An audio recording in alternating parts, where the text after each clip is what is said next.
मित्रों, ये कहानी है दो दोस्तों की मित्रता की जो बाद में चलकर प्रतिस्पर्धा और दुश्मनी में बदल गई।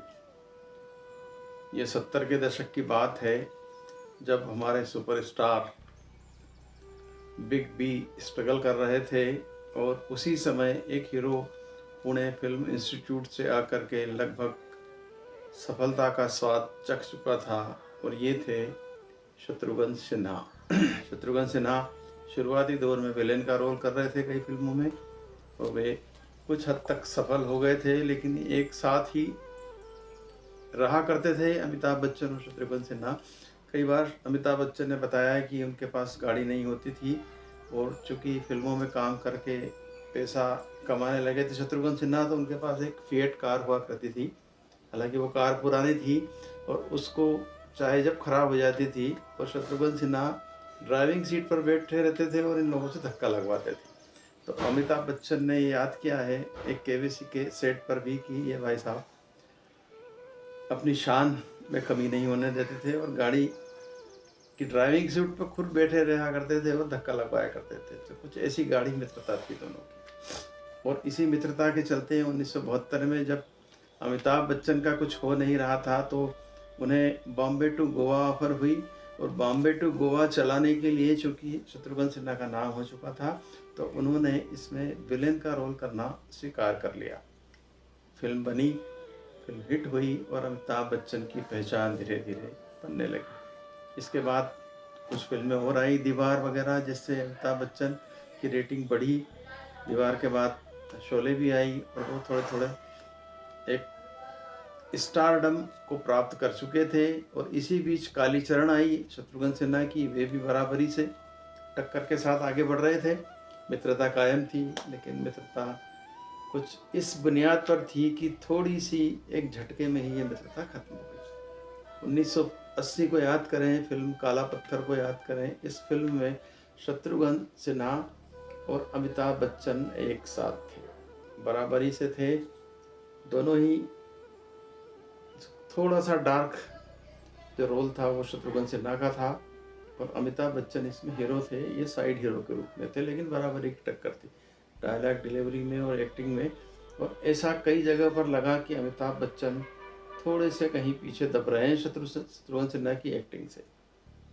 ये तो फिल्म देखते देखते ही आपको पता लग जाता है, लेकिन असली इसमें लड़ाई शुरू हुई अमिताभ बच्चन और शत्रुघ्न सिन्हा की। एक सीन, फाइट सीन था जिसमें अमिताभ बच्चन को शत्रुघ्न सिन्हा को मारना था और इसी बीच अमिताभ बच्चन की प्रेमिकाएं रही होगी तब परवीन भाभी और रेखा, ऐसा बताया जाता है। और ये बात खुलासा खुद शत्रुघ्न सिन्हा ने 2016 में अपनी बायोग्राफी रिलीज़ करी, जिसका नाम था एनीथिंग बट खामोश। एनीथिंग बट खामोश, ये उनकी बायोग्राफी शत्रुघ्न सिन्हा की। और उसमें उन्होंने इस चीज़ की तरफ इशारा किया है कि उस फिल्म के शॉट में कुछ ऐसी बात इसके पहले, शॉट के पहले शत्रुघ्न सिन्हा ने अमिताभ बच्चन से कह दी थी रेखा के बारे में, जो उन्हें बुरी लगी। और उस शॉट में वो उनको पीटना था अमिताभ बच्चन को, तो वो मारते ही जा रहे थे, उसको रुक नहीं रहे थे। कैमरे रुक गए थे लेकिन फिर भी उनका मारना रुक नहीं रहा था और शशि कपूर ने जाकर बीच बचाव किया। बस यहीं से दोनों में अलगाव पैदा हुआ।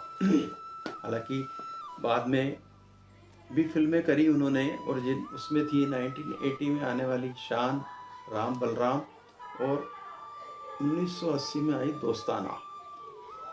अब यहाँ से जो इनका चला मामला अमिताभ बच्चन और शत्रुघ्न सिन्हा का, चूँकि शत्रुघ्न सिन्हा की जो अदायगी थी और उनके लिए जो डायलॉग लिखा करते थे सलीम जावेद वगैरह, वो निश्चित रूप से बहुत अच्छे डायलॉग होते थे और उनकी प्रेजेंस जो होती थी स्क्रीन पर वो भारी पड़ती थी अमिताभ बच्चन के लिए। अमिताभ बच्चन को लगा कि यदि ये कंटिन्यूटी में जाते रहे तो कहीं ये राजेश खन्ना और उनके बीच में जिस तरह से हुआ था अपने फिल्मों में, आनंद में और उसके बाद नमक हराम में, कहीं ऐसा घटनाक्रम ना हो जाए। एक इनसिक्योरिटी होती है, नए नए सुपर स्टारडम को प्राप्त किया था अमिताभ बच्चन ने, तो वो अतिरिक्त सावधानी रखने लगे और इनकी दोस्ती खत्म हो गई यहाँ इस बिंदु पे आके।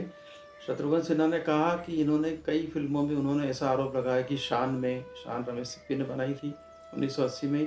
1980 में ही दोस्ताना बनी थी और दोस्ताना में शत्रुघ्न सिन्हा, निश्चित रूप से यदि आप दोस्ताना देखेंगे तो लगेगा कि शत्रुघ्न सिन्हा की एक्टिंग अमिताभ पर भारी पड़ रही थी। तो इसके बाद अमिताभ भी डिसाइड कर चुके थे कि इनके साथ काम नहीं करना है और 1980 में ही शत्रुघ्न सिन्हा ने भी ये तय कर लिया कि अमिताभ बच्चन के साथ काम नहीं करना है। उनको ऐसा लगा कि दोस्ताना में और राम बलराम में उनके कई सीन कटवाए गए हैं अमिताभ के द्वारा, चूँकि अमिताभ बच्चन उस समय में टॉप हीरो थे। निश्चित रूप से शत्रुघ्न सिन्हा से कहीं ज़्यादा उनकी वैल्यू थी मार्केट, और वो चाहते थे वो होता था, तो डायरेक्टर को उनकी बात मानना पड़ी और शत्रुघ्न सिन्हा को इसका खामियाजा भुगतना पड़ा। और कई फिल्में ऐसी थी जो साइन कर चुके थे दोनों एक साथ में, उनके साइनिंग अमाउंट जो है वो शत्रुघ्न सिन्हा को लौटाना पड़े। कुछ ऐसी घटनाक्रम हुआ और ये सब चीज़ें तब र्यूमर के रूप में मार्केट में उड़ा करती थी। दोनों एक दूसरे से सालों तक दोनों ने बात नहीं करी। इस तरह की जब लड़ाइयाँ हुई तो, और ये लड़ाई निश्चित रूप से चलती रही, लेकिन इतनी इस तरह से फिल्मी दुनिया में जिस तरह से और लड़ाइयाँ होती है वैसी गंदी लड़ाई नहीं हुई। दोनों ने अपने अपने रास्ते अलग बना लिए। शत्रुघ्न सिन्हा भी कई हिट फिल्में दी शत्रुघ्न सिन्हा ने उसके बाद भी बिना अमिताभ के, और अमिताभ बच्चन तो जानते ही हैं आपकी, इसके बाद उन्होंने कई फिल्में दी और उन्होंने उनकी जोड़ी विनोद खन्ना के साथ भी बनी। और विनोद खन्ना के साथ भी ये कंडीशन होने लगी तो वो भी बाद में विनोद खन्ना से भी दूर हो गए और उन्होंने एक सेफ अपने साथ में धर्मेंद्र हो या शशि कपूर या इस तरह के कोई और दूसरे कलाकार थे जिनकी मार्केट वैल्यू और जिनके रोल काटे जा सकते थे, कटवाए जा सकते थे और वो बुरा भी नहीं मानते, ऐसे लोगों को चुनना शुरू कर दिया। अमिताभ बच्चन सोलो चलने लगे और इस तरह के हीरो साइड में जरूरत भी रहती थी, तो ज़्यादातर उनकी फिल्मों में शशि कपूर आए बाद में।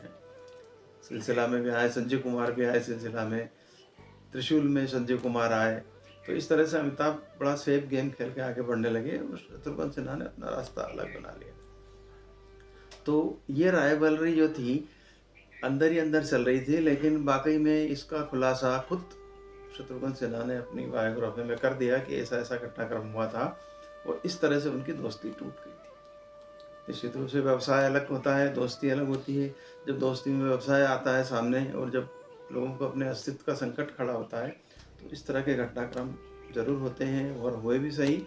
और इसको बाद में 2 दशक बाद आप मान के चलिए कि 2010 के बाद कहीं थोड़ा बहुत इनके बीच पेचअप हुआ और दोनों एक साथ स्क्रीन तो शेयर नहीं करे, फिल्म तो नहीं बनी कभी इनके साथ में, लेकिन कई पॉडकास्ट पे या केबीसी पे या कोई दूसरे प्लेटफॉर्म पे एक दूसरे से बात करते हुए नजर आए हैं और हंसी मजाक भी करते हुए दिखे केबीसी पर शत्रुघ्न सिन्हा तो अमिताभ के साथ में।